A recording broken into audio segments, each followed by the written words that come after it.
excited to announce at the opening of our website, www.aliyahnetwork.com. Our site will combine the benefits of social media with a searchable database of content and information, all about Aliyah in one place. So whether you're curious about life in Israel, considering making Aliyah, or already live in Israel and would like to help, please click on the link to the website and join today. Now is the time to act. With yours and God's help, together we will bring Am Yisrael home. Awesome. All right. So now let's shift to Akiva. Good. Okay, so Akiva Werber has been he has been a part of the Jewish Agency for around 25 years.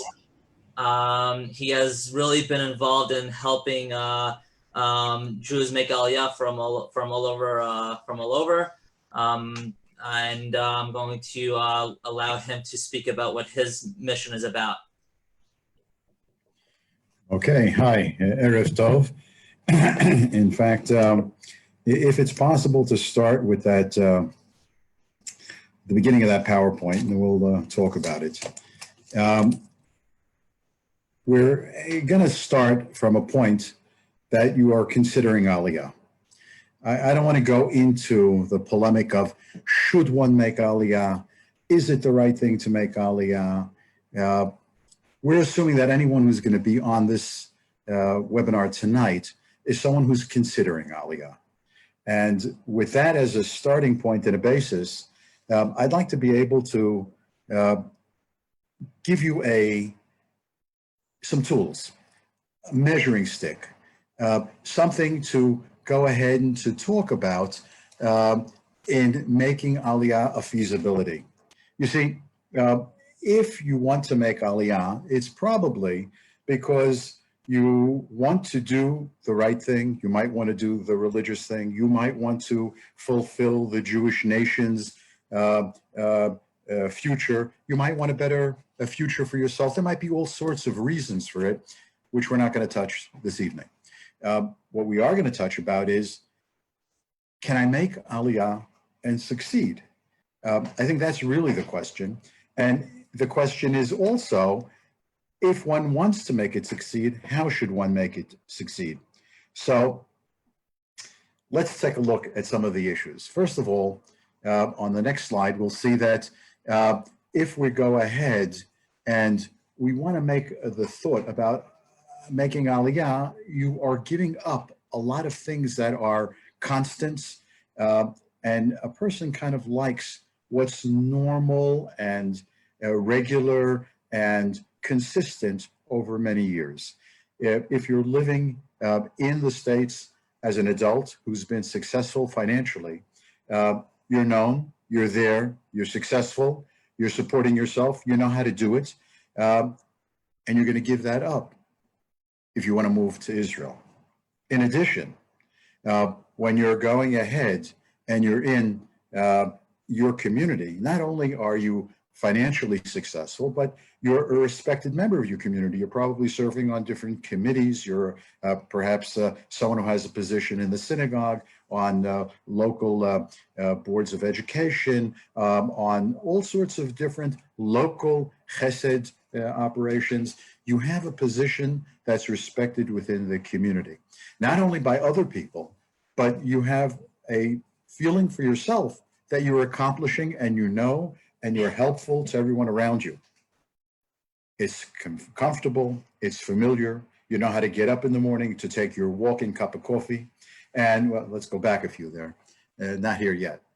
If we can go back to that first slide, there you go, keep going back, there you go.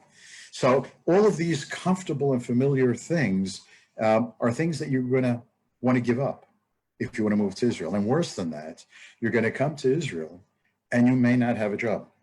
You may not have that stability and familiarity in work. You're certainly not going to be known and respected in the community by the large majority of people because you're an unknown entity. You're the new man on the block and you're starting over again.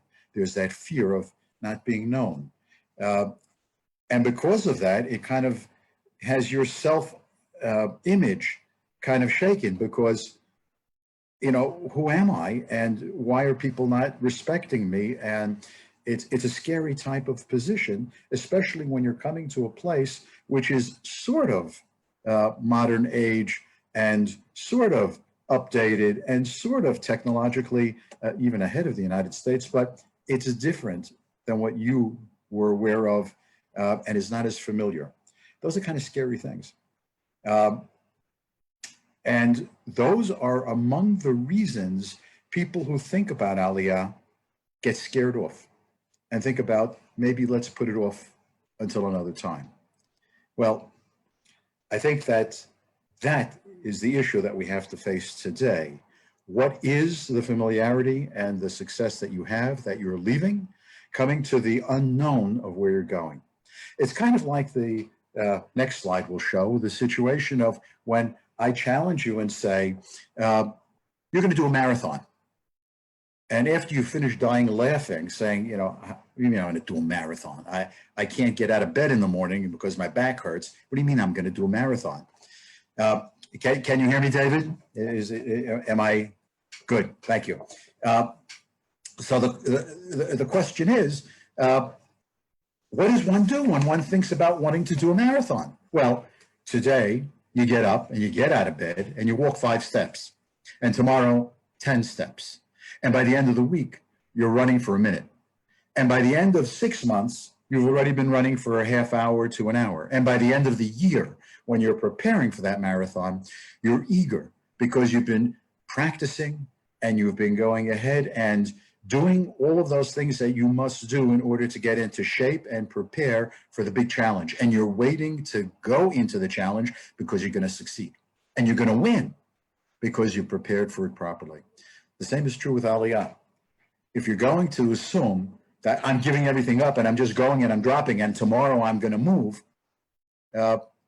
it's scary and you probably won't succeed. So let's take a look at some of those things that one must have and do in order to prepare for going on their Aliyah.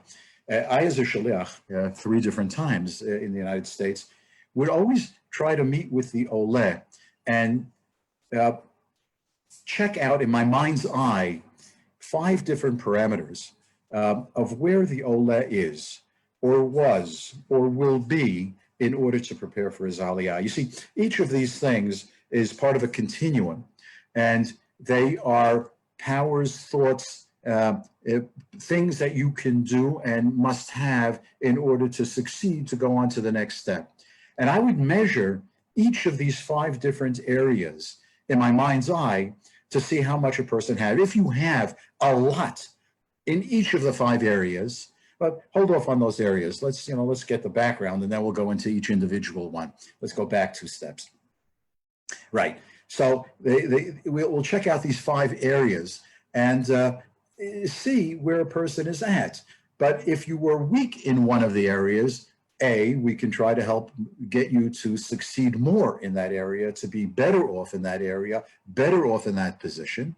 And if that would be strong enough, then we can go on to the next things that we have to strengthen. But if you were weak in that area and it wasn't as strong, you could still make up for the lack by having more strength in some of the other areas. One is not solely and excluding the other areas. They all work together. And in order to strengthen oneself, in order to prepare well, one must go ahead and try to build up all of those areas. Now, I, as a shaliach, was able to help out in building up some of those areas. And there's some areas I could never help. That's not my position. It's not what I could do. So financial resources is a wonderful thing. You see, if a person has a lot of money and you have 1-2 years of finances in the bank in order to be able to live on, if necessary, when making your Aliyah, you're in a great position, you're in a wonderful position, because at that time allows you to be able to get into the society, to acclimate to Israel, to find your jobs, find the places you have to live, and you don't have to worry about where the bread is coming to feed you, or the money for the kids to go to school, or anything else, because you have those resources. Not all of us have those resources for 2 years. We have some resources and not necessarily enough. I couldn't, as a shaliach, help you get more money, and I wasn't going to rob a bank for you. So then we go on to check out some of the other resources that one would need. The second thing I would check out is to see if a person had a job capability to be able to quickly enter into, Ariel, if you can put on the second thing, we can go ahead into a job situation and convert my working capabilities to the Israel market.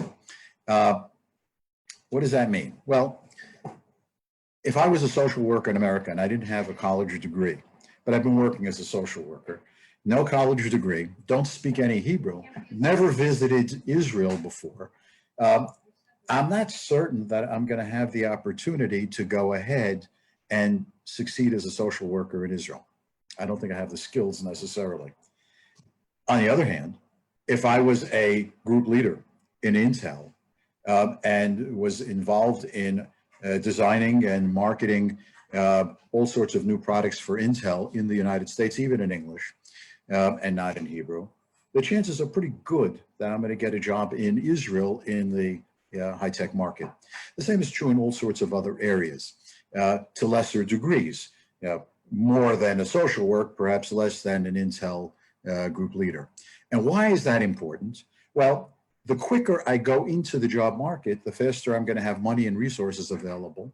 The faster I'm going to be accepted by my peers in society who see that I have a position of importance. And more important than all of that, my self-esteem is going to be at a level where I know that I can succeed in a different society as well. All of those three things are kind of important. And the more we can do in order to prepare you to get into the job market earlier in Israel, the better off you're going to be in your klita in Israel, which doesn't mean to say that you can't come to Israel without a job. And if you do come to Israel with a job, by the way, I got to tell you, it's not going to be the job. It's going to be a job which you're going to start from in order to look around and to learn the lay of the land so that you can then go ahead and find a better job, which is closer to what you really want. The first job is never the job. It is a job, it's a perch, it's to get started in order to go on to the next step. Hebrew language. They tell you, well, you don't really need Hebrew. You can go to live in Jerusalem and you can get away without Hebrew. It's true, you can. It's better if you do have Hebrew. And it'll be a lot easier if you're able to communicate with everyone around you and not just a small fragment of the society. It's also for your own self. You know, I remember my parents when they came from Europe and felt like the foreigner because they couldn't speak the language and it was not good with that type of a talk. And it kind of infringed on where they felt they were because they always felt they were at fault. It was their mistake. They didn't know. And it hurt them that they didn't have the accent and the language skills. Although my mother spoke 7 languages, it took her a while to get the English. She even picked up Spanish because they were in a Spanish type neighborhood, and French. She was amazing. But until that happened, she felt terrible about it. Though she was brilliant in it. The same is for you. And that's something we can work with, by the way. The first, second, and third items are things we can work with.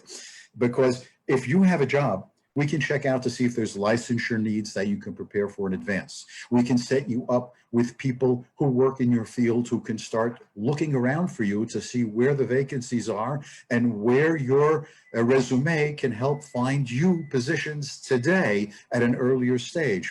We can go ahead and make those contacts with people in the field who do the hiring or who can suggest you for the hiring.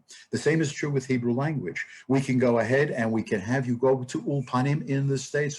You can do it online today. You don't need people. You can do it by yourself, but you just have to commit that you really want to do it. Now, we're all problematic with language. Why?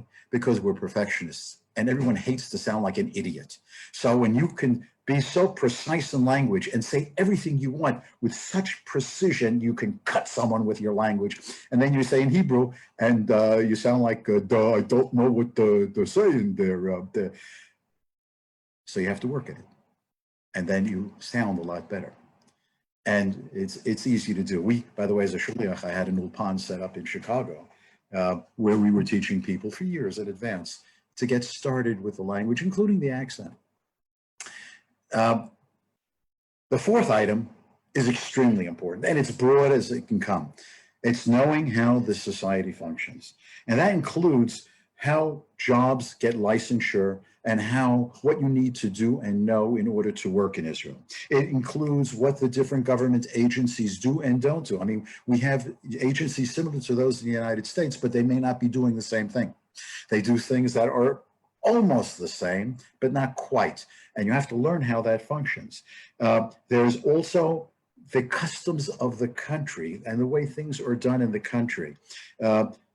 The social background and the milieu that we are in. I'll give an example is if you're going to be speaking to a bunch of Scandinavians and you're going to go ahead and stand right up next to them, talking to them real close into their face, and you're going to start touching them, you're going to be in trouble. They're not going to love you very much. They're going to back off.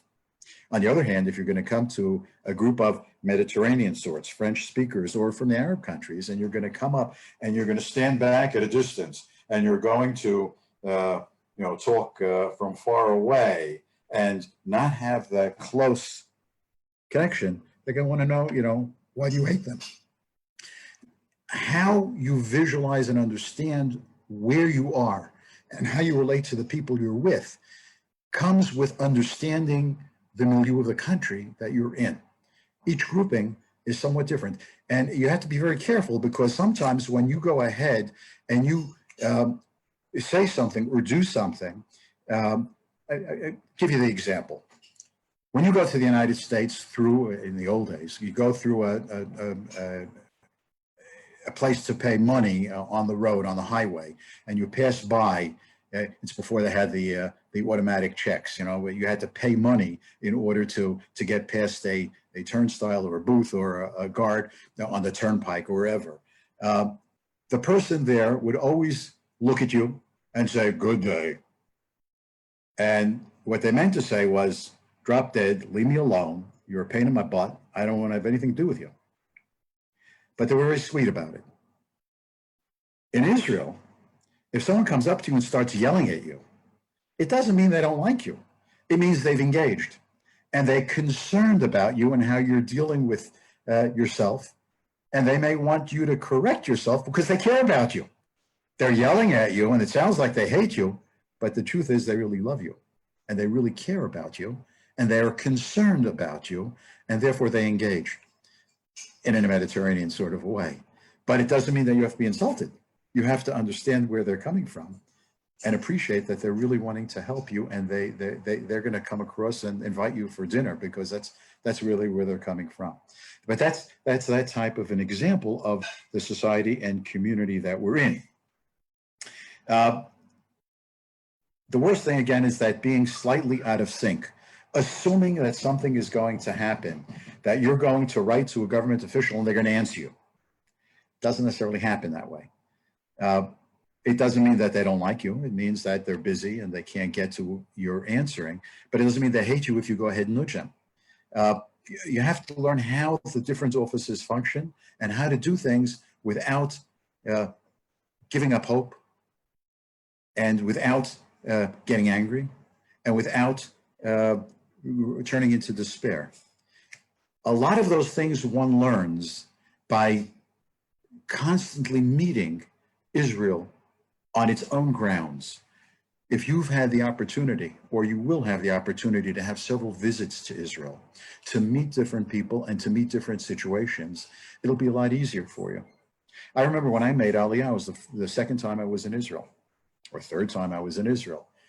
And I even to this day remember the shock of seeing the signs in Hebrew, not in English. Remember the smell of the petrol fumes, which were different in Israel, from the airport all the way to Jerusalem. It was surreal. It was a different society. It was something I wasn't used to. The more you're in Israel, on programs, on visits, on small pilot tours in order to meet potential employers, the better off you're going to be. The last is friends, relatives, contacts, and mentors.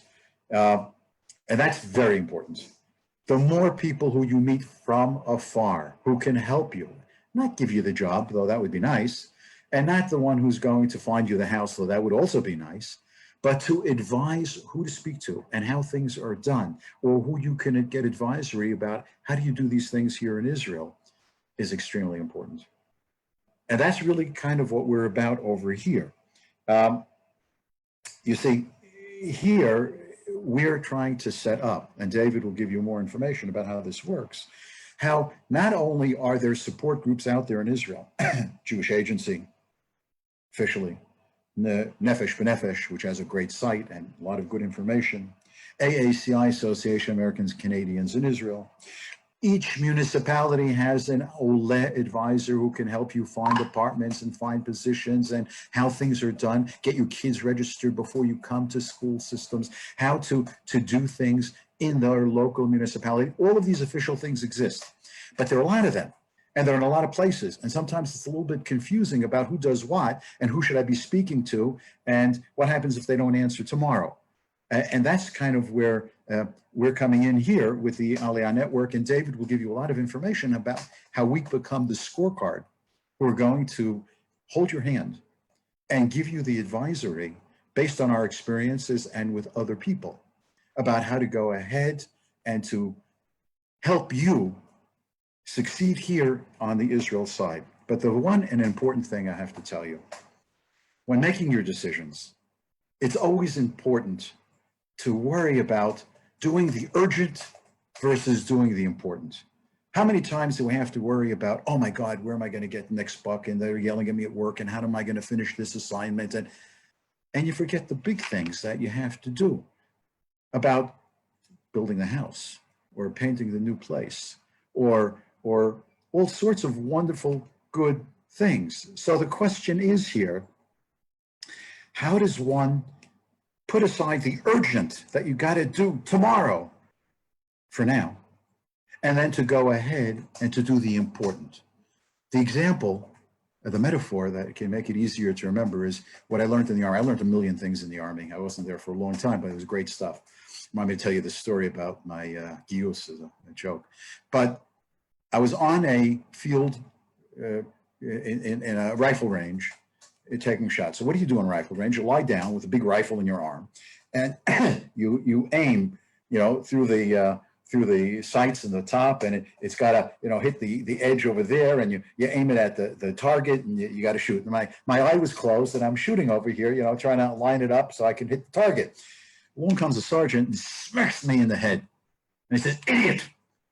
I said, "What are you hitting me in the head for? I have a gun in my hand." He said, "You're an idiot. Open your other eye." And I said, "What do you mean open my other eye? I don't need the other eye. I need one eye to line it up." He said, "Tembel, how do you know you're shooting at the right target? Before you take the minor aim at the sight, and before you get involved in all the technical details, make sure you're making the right choice. Should you be living in America, where there's the anti-Semitism, where the rates for education are enormous, where insecurity for Jewish community is going to grow? Or do you want to be in Israel, where it's going to be safer, where you're going to be able to fulfill the prophecies with your own body on stage, center of Jewish history, where today the majority of Jewish children already live? The largest single country of Jews is Israel. And in our generation, the majority of Jews, for the first time since the first temple, will be living in Israel.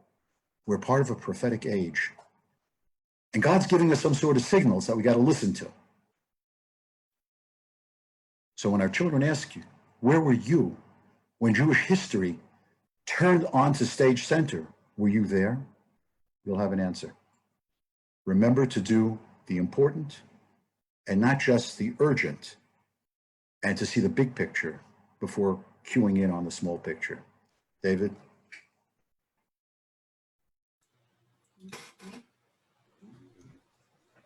I want to thank everyone for joining us this evening, and a special thank you to Akiva Werber for sharing your knowledge and advice. After living here for 7 years, I wish I knew some of that before we got here. And my favorite point was, when an Israeli is yelling at you, he doesn't mean it. And I'm just going to say one really quick story. He does mean it, but he loves you. He loves you, yes. I remember being at the supermarket with 2 kids, and I asked the woman at the cheese counter for some cheese. She was yelling at me. And I finally built up enough courage because I felt like I knew enough Hebrew to ask her if I upset her. And she looked at me like I was crazy. No, of course not. And then she called me the sweetest names you could think of and shared recipes with me. I didn't upset her. That's just a culture here. So yeah, it would have been good to know some of those things. So this is really great advice. Everyone, also, I just want to remind you, if you haven't already logged on and become a member of our website, please join our website, www.aliyahnetwork.com. The website is still new. We just launched it and it's growing with members. It might feel a little confusing at first, we understand, but we do plan on having some group tutorial sessions, some Zoom sessions on how to use the website. So keep an eye out for that, and we plan to have that in the upcoming weeks.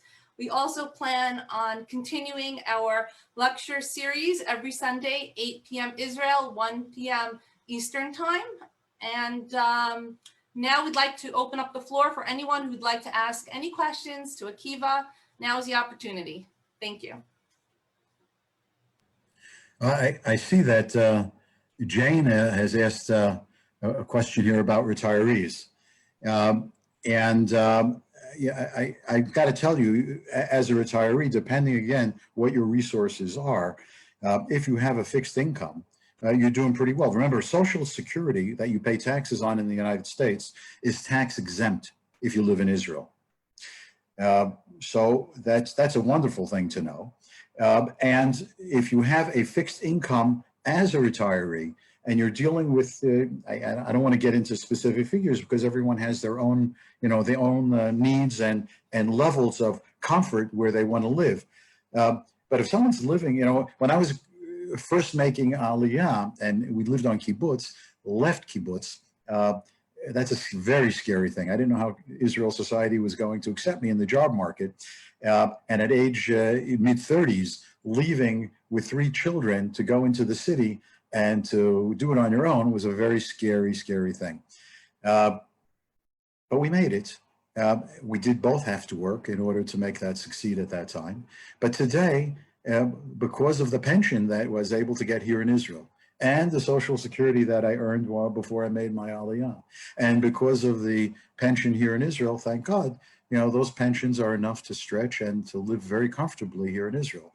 While we were bringing up the kids, at that time, $2,000 a month was sufficient to live on. Today, I don't think that's true, but it depends what your level of lifestyle is. If you're making $3,000, you could make it probably, certainly as a couple. And if you're making $4,000, and if you're both receiving Social Security, you're probably making close to $4,000 a month, you're rich. We can talk about that on a private level, not online, but you just be aware that here during Corona, someone who's living and has sufficient resources because of a pension is doing very well, without fear. Why does Misrad HaKlita, LA asks, make it so difficult? Misrad HaAliyah v'HaKlita. They don't make it difficult, but they do have to work by certain basic laws. And part of those problems also exist because of the Geneva Conference, which requires apostille. Every state under the Geneva Conference decides how you must recognize their documentation submitted by their local states. So the United States says that every state has to have a co-signed apostille verification document for international use by the Department of State of the local state issuing that document. But that's because of international agreements that we cannot recognize in Israel a document coming from the United States and assume that it's real unless it has an apostille on it. So it's not really in their hands to change that. But if you have difficulties, I helped out 14 couples, 14 families this summer who were running into small bureaucratic issues, including those who had been Israeli before but never registered, and those who had lived in Israel before, or kids who had specific problems. And we helped run through some of the red tape. It really, people want to help, but they sometimes have to have the explanation, and we all get frustrated because it's not happening fast enough. We think that they're not wanting to help when they want to, but they're just not understanding. So communications is an important thing, and I think that's what we're about here in the network. That's what we want to do. We've been on this side. I worked on the other side. I've worked with those government agencies, and I know how they function. And we have a lot of us out here who are willing to help you out with running that through. And it does, talking about reducing the red tape has been reduced enormously. We have computers. Today you receive a Tudat Ole and a Tudat Zehut in the airport. Think about that for a minute. If you want to become an American citizen, it takes you 5 years to live in America after you finally got a visa to come in there, and then you have to do testing, and then you have to go through a whole rigmarole, and after 5 years, maybe you'll become a citizen. When you come to Israel as an Ole, you have a Zehut number given to you at the airport.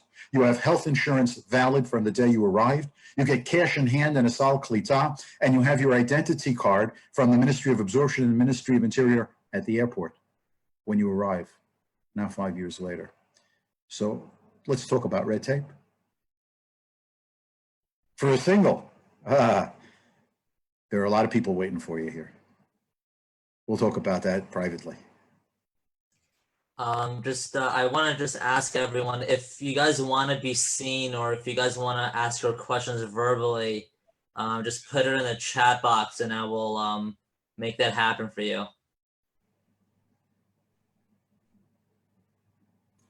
I gotta chime in at this point. I would actually really love to have that option open so we can actually see a little bit of the community, but we'll wait for people to come back to let us know what they prefer.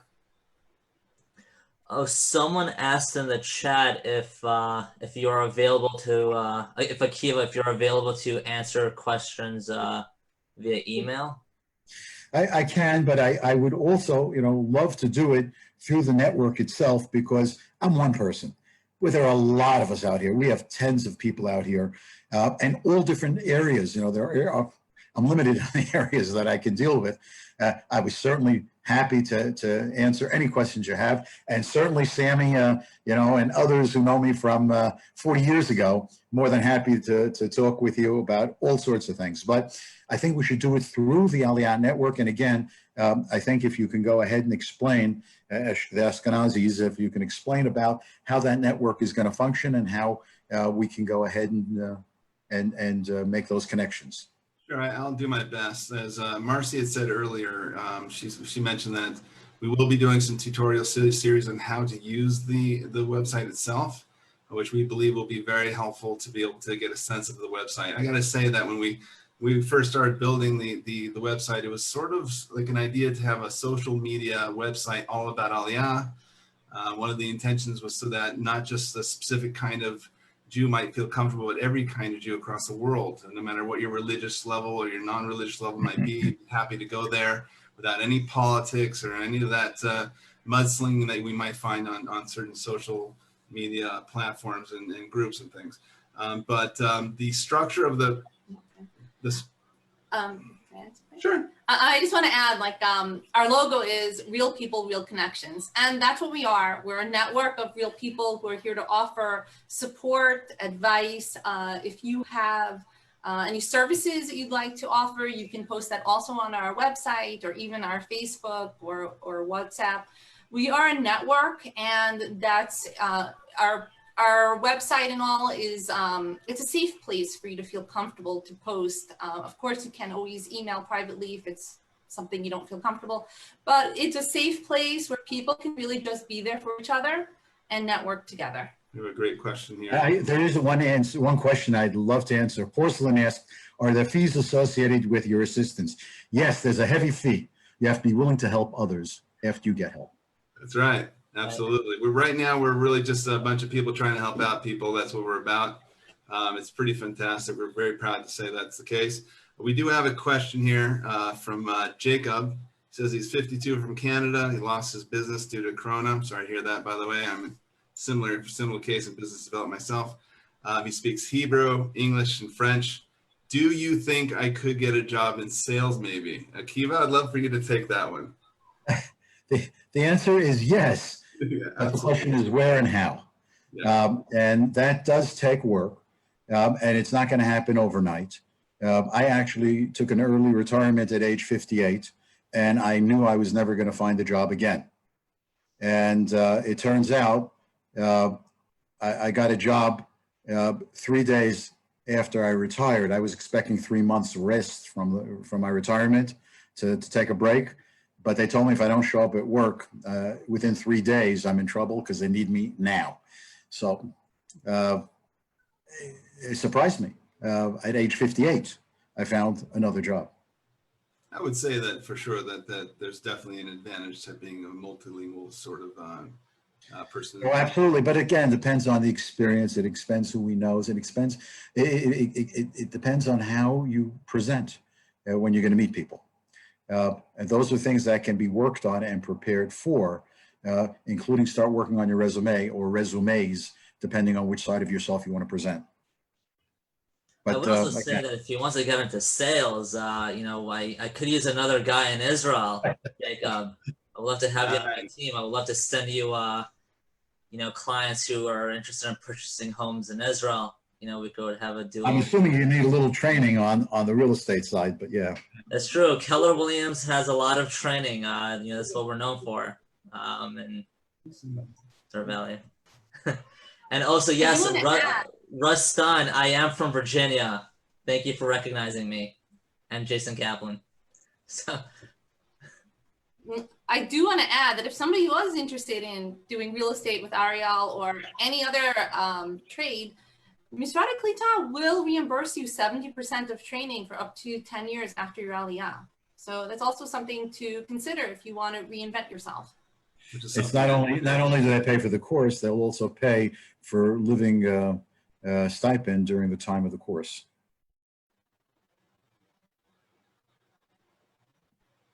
Anybody else have any questions? Anything you want to add?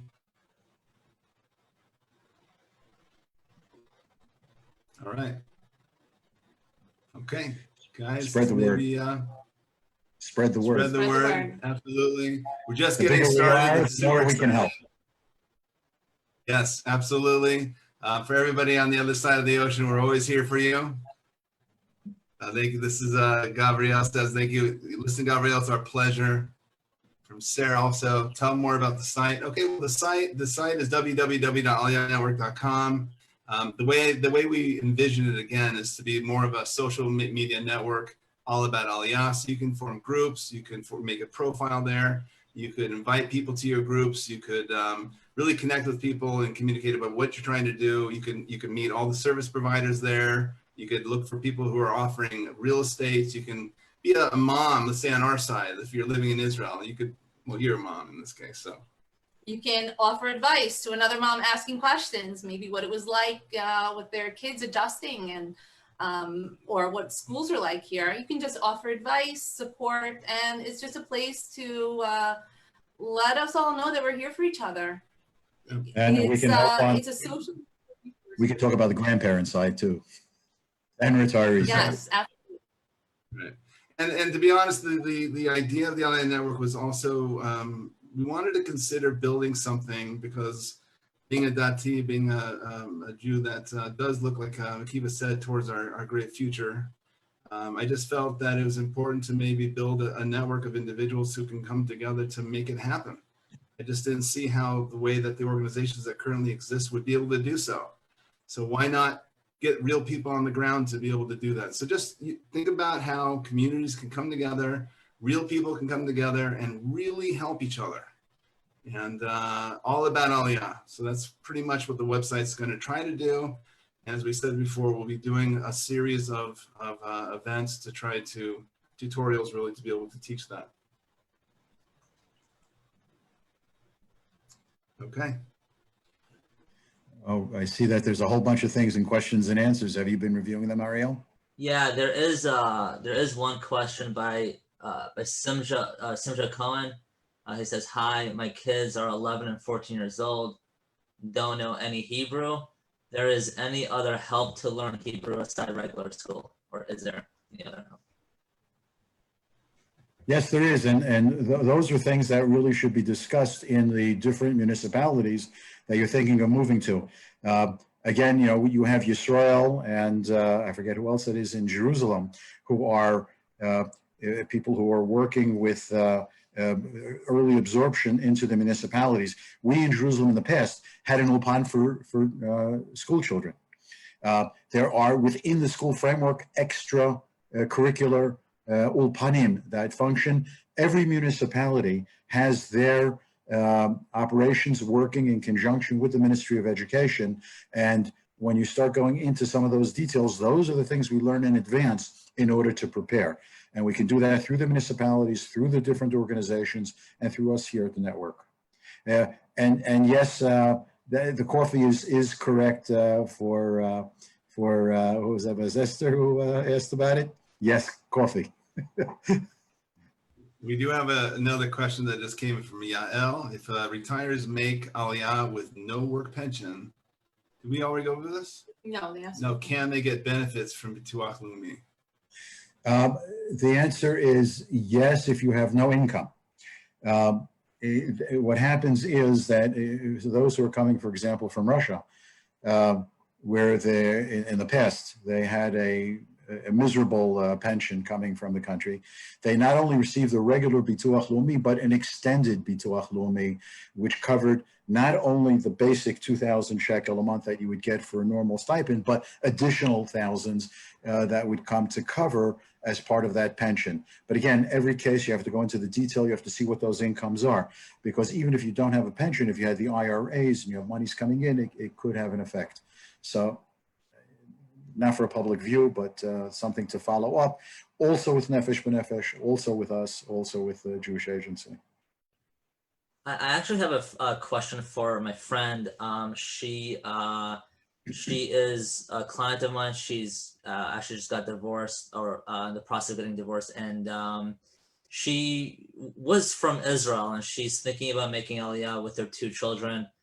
She's concerned about if there are programs where as an Israeli citizen she can go back, if they can help her out with that with her children who don't speak any Hebrew as well.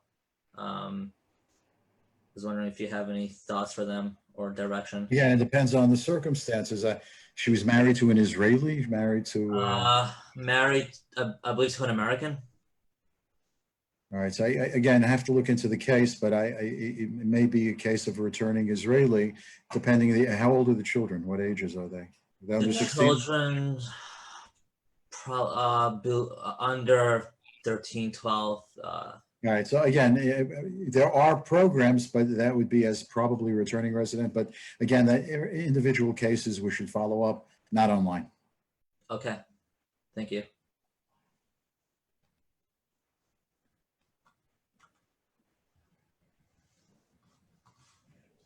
Okay.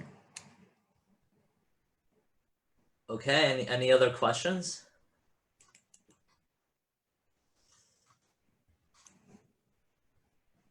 Okay. Does anyone want to be on screen?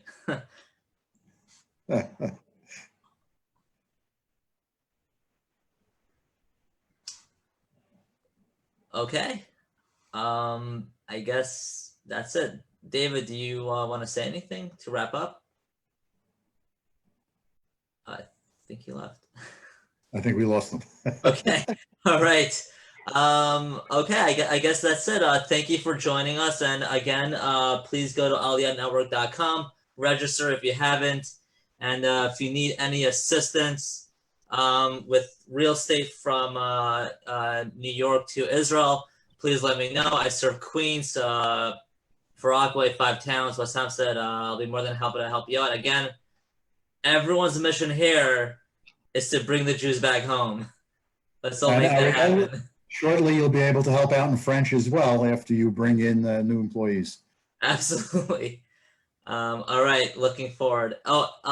Gabriel Ari Sanders. If you go on my website, aliyahhomes.com, in the registration box, send me your contact information and I will reach out to you as soon as possible. Looking forward to getting in touch with you.